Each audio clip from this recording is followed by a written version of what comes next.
बांधता येईल ते केव्हाही, मनात फक्त उंच उडण्याची जिद्द असावी, मनात फक्त उंच उडण्याची.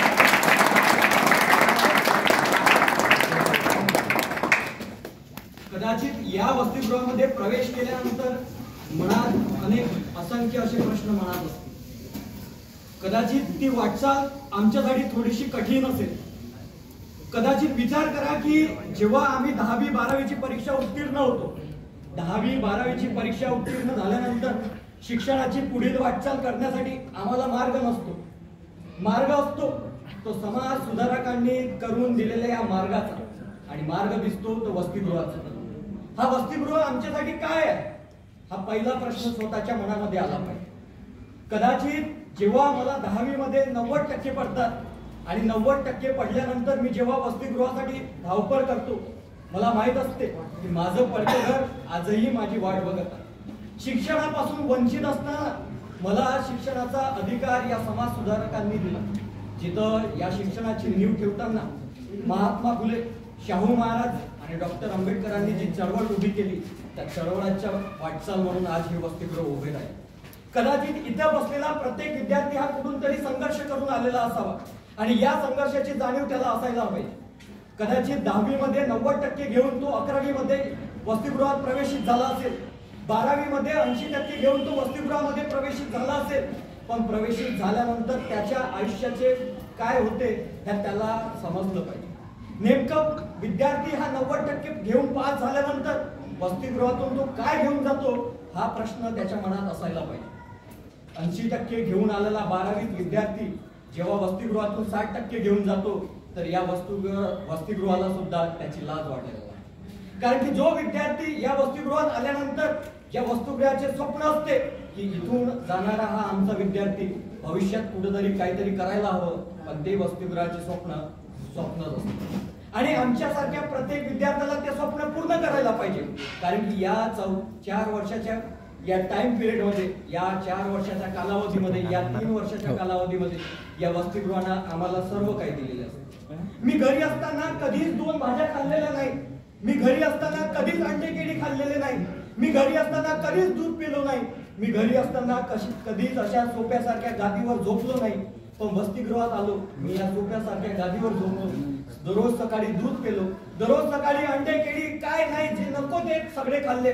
कधीच मी घरी माझ्या बापाला बुधवारी चिकन आणायला सांगितलं नाही. कधीच मी माझ्या बापाला रविवारी मी मटण आणायला सांगितलं नाही. पण वसतिगृहाने आम्हाला बुधवारी मटण दिलं, चिकन दिलं. पण वसतिगृहाला आम्ही काय दिलो हा प्रश्न आमच्या मनात यायला. कदाचित ज्या वसतिगृहाची संकल्पना ज्या गोष्टीसाठी ठेवलेली आहे, ज्या वसतिगृहाची संकल्पना आमच्या उद्धारासाठी ठेवलेली आहे, तो उद्धार आम्ही आमचा कितपत करत आहे हा प्रश्न आज सगळ्यांच्या मनात आलेला पाहिजे. कदाचित हे सगळं बोलताना मला एक कुसुमाग्रजांची एक कविता म्हणावीशी वाटते. कविता काय आहे?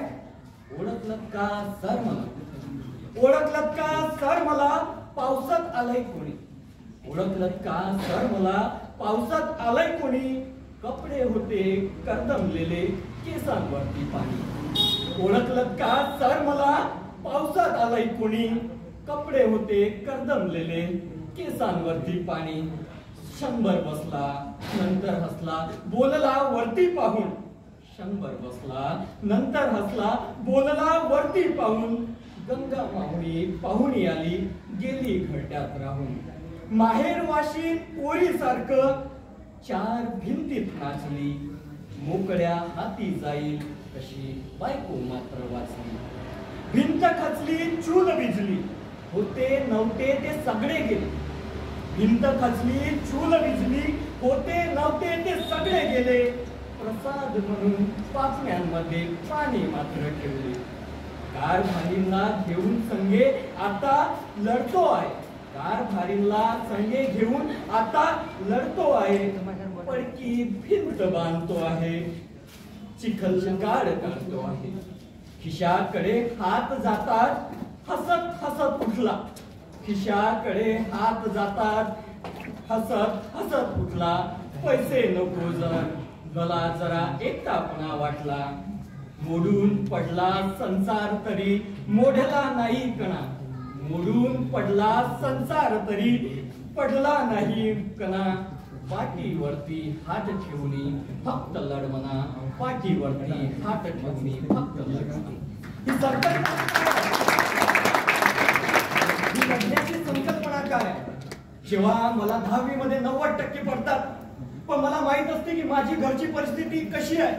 माझ्या पडक्या घरामधून, माझ्या पडक्या कौलांच्या घरामधून पाणी शिंपले आहे.